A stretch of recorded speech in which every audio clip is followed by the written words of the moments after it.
Part 1, Story 1, The Plowboy Prophet. Robert Nixon, a rural visionary who, by reputation, was held to be mentally retarded, was born around 1467 on a farm in the country of Cheshire, England. He began his working life as a plowboy, being too stupid, by all appearances, to do anything else.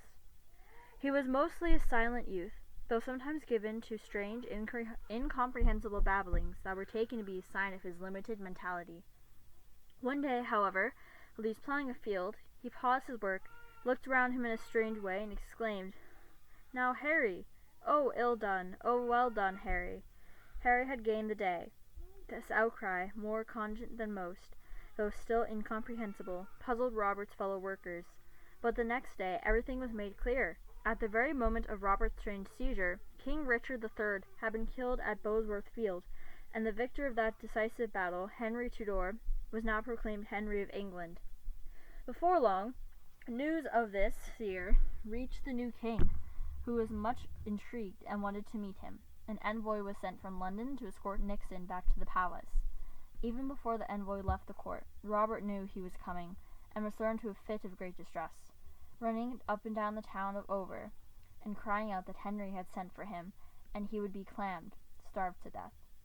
In the meantime, Henry had decided on a method of testing the young prophet, and when Nixon was shown into his presence, the king appeared to be greatly troubled.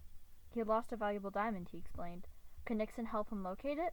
Nixon calmly replied in the words of a proverb, that those who hide can find.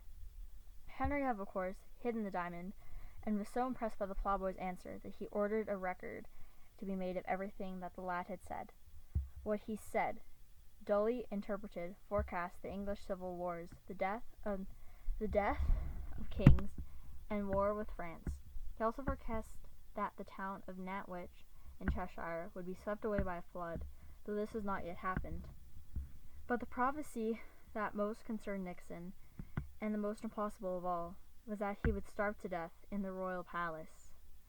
To allay these fears, Henry ordered that Nixon would be given all the food he wanted, whenever he wanted, in order to not endear the strange young man to the royal kitchen, whose staff in any case envied his privileges.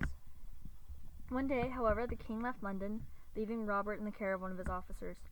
To protect his charge from the malice of the palace domestics, the officer thoughtfully locked him safely in the king's own closet.